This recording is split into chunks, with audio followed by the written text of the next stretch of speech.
with me, let's go into the chat room and tell me. Why do I say that? Okay, I think first of all, the chicks dig the long ball, right? Okay, and so do writers. So let's see about that. Also, if you thought about Paddock being on the West Coast, he was giving up runs left and right last night to the Phillies. He's not been the same pitcher of his last 3 starts. So I see Paddock's stock falling. Okay, and then of course you got Mike Soroka, the pitcher for the Braves.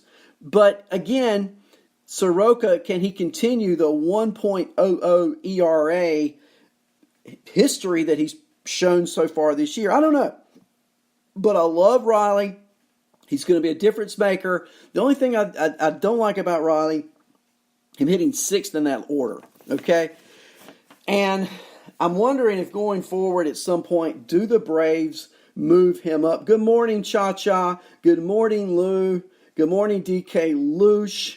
Good morning, Phil Chappie and Easy Kills. Great to see you guys. And Lou in the chat room. Lou, I will check my Facebook message about scheduling as soon as I get off the air on this show. Fair enough.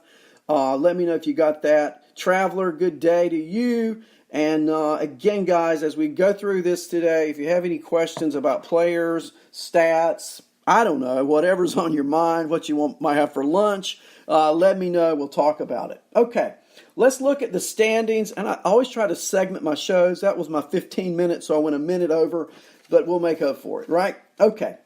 And I do want to also tell you that after my show today, Suicide Squeeze. Stay tuned for Suicide Squeeze. I tell you what, this network gives you content, and different podcasters bring different things to the air, different things to the table, if you will. And so support your podcasters, okay? Let them know you're there. We love to get comments. Hey, I love criticism. If it'll make it better, let's do it, right? So, Lou, I got your note. 100% no rush. You know I'm on. I love it because you're listening. There you go. Let's look at the standings this morning. And the Yankees still in first place. Even though they lost to the Blue Jays last night 3-4, they're 38-21, a .644 winning percentage, winners of 6 of 10. Their run differential now equals that of the Rays at plus 75, 21-12 at home, 17-9 away, and they play at Toronto tonight. The Rays are in second place, 35-23, 2.5 games behind the Bronx Bombers. Boston, winners at Kansas City. They are 7.5 out. It's like, as I heard one person say, it's like Lincoln at Ford Theater. Never turn your back on them, right? The Red Sox will not go away. And I tell you something the Red Sox have done. The Red Sox have now moved Mookie Betts back into the leadoff spot. Now, if you know anything about their lineup last year, and I do, I'm not a Red Sox fan, I'm a Red Sox antist, but at any rate, last year, Mookie Betts, MVP, he was the leadoff hitter. And all year, the Red Sox have moved him down a little bit in the order, let Benintendi lead off. Disaster, okay? Absolute disaster. Benintendi's not your leadoff hitter. Mookie Betts is. The Red Sox have now put Mookie Betts back in the lineup at leadoff, and I look for them to take off from here. Really do, okay? Problem with the Red Sox, Michael Chavis. He's gone cold. He's gone cold. And I don't see that changing. He's having trouble with the high inside fastball. That's the book on Chavis right now. And don't you know that that's a bestseller? Don't you know other teams are looking at those weaknesses and those holes in Michael Chavis, and they're going to exploit them? Cha-Cha says, Arnie, I listen to you more than my wife. Ah! Well, I hope you listen to both of us, because I believe that your wife probably has a little more authority over things than I do. At any rate, Cha-Cha, thanks for that. But that's the problem Boston may have. And I think a Nunez coming on strong and getting Moreland back off the IL is huge for the Red Sox going forward. Okay, the Central.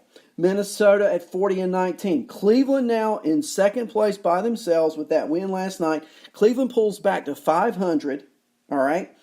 And today, we're going to talk about batting and all, but Perez is going for Minnesota today and Carlos Carrasco for Cleveland. Big game in Cleveland today. I think it's a must-win for the Tribe. I think Carrasco can pitch really well against the Twins today. We'll see. All right. The White Sox are 11.5 out. They're playing Washington. Detroit 16 out. They're playing Tampa Bay. They won again, as we said earlier, 9-6 last night. The bats for the Detroit Tigers are hot. They credit a lot of their recent success with a change in approach at the plate. Whatever it is, it seems to be working for the Tigers. However, they are 16 games out of first place. And, of course, Kansas City's lost 4 in a row. Lost to Boston last night, 8-3.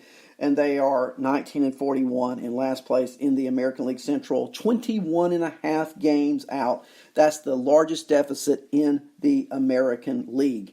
Kansas City and the Orioles now have the worst records, tied at 19-41.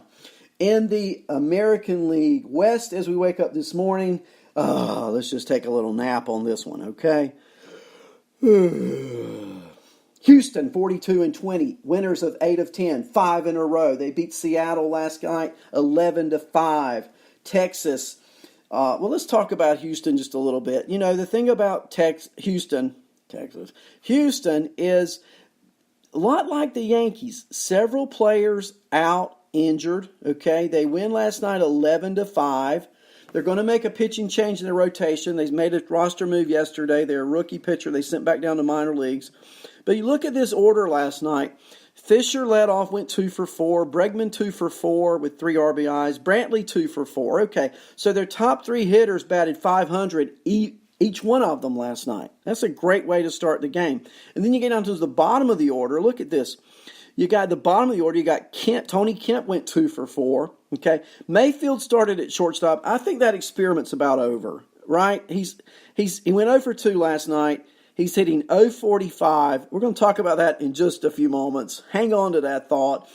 But Straw came in and played shortstop, went 1 for 2. Okay, I'm liking Miles Straw, and I think one of the solutions, which is not my choice solution, because I also like Miles Straw as a utility player, and he can play outfield and infield, but it could move Straw to shortstop, who can hit and run like a gazelle, and take the Mayfield out of the equation. I mean, he's just not producing. And then Marisnick went 2 for 4 at the bottom of that order. I mean, so the top of the order and the bottom of the order just pulling the Astros through last night. Miley went 5, struck out 6.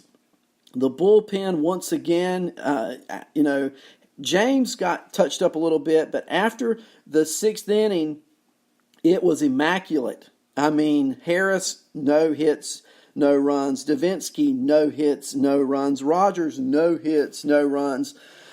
The Yankees and the Astros have been the most resilient teams. They've taken injured players, replaced them, and the beat has just gone on, right? So kudos to the Astros as they now lead the Texas Rangers by 10 games, the Oakland Athletics by 11 games, and the Angels of Anaheim by 12.5. As we move on to the senior circuit, where the Phillies' big win over San Diego last night was, they needed that badly. Atlanta won, as we just heard. A half-game lead separates the Phillies from the Braves, who are in second place. The Mets are 5.5 out. The Nats 6.5 out. And here's the thought. I was talking to Chappie on our 9 o'clock show last night. If you haven't heard what we do, and it's so much different than our normal shows. When Chappie and I get together on Tuesday nights at 9 o'clock, we talk. We talk about what are good trades, what are trends, okay? And last night, one of the things we talked about, and he may disagree, he may agree, but I told him just this. I think the Nationals are players. I think the Nationals are going to come back around, all right? Why do I say that? Okay, I'll tell you why. First of all, Rendon is hot. Robles is getting hot. Scherzer is mad and hot, okay? And the thing that I love about ball players who get fired up, Sunday, I think, could have been a game changer. When the manager for Washington comes out in the 8th inning with all intents and purposes of removing Matt Scherzer from the game, and Matt Scherzer physically waves him off, go back to the dugout. I am going to continue pitching this game. And he did. Pitched 8 innings, 15 Ks. The Nats win. And now, I think it can continue. They've won 3 in a row. They beat the White Sox last night. These are games they got to win. They scored 9 runs. So they opened up a can last night. Okay? And, yeah, we did talk about that. We talked about, however, if they don't succeed, are they going to be sellers? And if the Nationals become sellers and this trend of winning doesn't continue, where will Anthony Rendon wind up, the soon-to-be after this year free agent? And I can see him with the Red Sox. I can see him going back to second base or possibly playing first base. Yeah. Can't you just see him? I mean, he's even wearing the same colors. But I think the next few weeks, I think July 4th, let's see where the Nationals are on July 4th. Okay? Cha-Cha says Phil and Arnie sharing scotch tape. All right, okay. So I got a crush on Chappie. So what? There could be worse. I could have a crush on Cha-Cha, right? Who knows? But let's look at where the Nationals are on July 4th. And if they are closer than 6.5, they're probably players. If they're further than 6.5, they're sellers. Rendon, a Red Sox. That's my prediction. Let's see. Landers says the Nats are toast. They aren't as good as the Braves or Phillies. I agree with that right now. I tell you what, though. I'll challenge you on this. They could be as good as the Phillies. I think, and Chappie and I talked about this last night as well on our show, this is the Braves division to win. Yeah. And Austin Riley getting a call up adds a dimension to the Braves that other teams don't have. And tell me a better overall pitching staff. I like you too, Cha-Cha. Tell me an overall pitching staff better than Atlanta's in that division. Tell me one. Are the Mets better overall? No. Oh, sure, they got DeGrom, but come on. Overall, the Braves are strong. They're better than the Phillies. The Phillies have the worst staff in that division. That's right.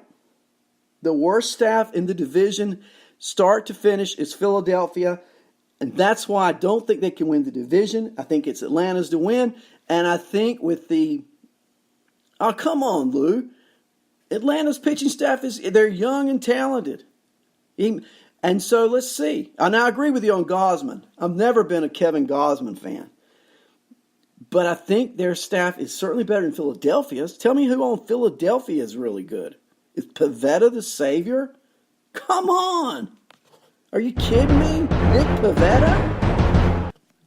Aaron Nola's having a horrible year. Shelled by the Padres in a pitcher's park last night in San Diego. Nola had nothing.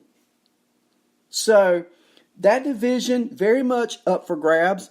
Let's see. Okay, and maybe so. But Keuchel and Kimbrel, they're the wild cards. We have no idea. I think we got to look at it. July 4th, guys, bear with me. July 4th, we'll know the sellers from the players. The Nationals may well be a seller. We'll see. Let's talk about another division. Although Miami, I'm loving the Marlins. 10.5 games out, winners of 3 in a row, winning 16-0 last night. They play in Milwaukee again. Something's clicking with those Marlins, and I tell you something, I've met, and I know Derek Jeter, had conversations with him.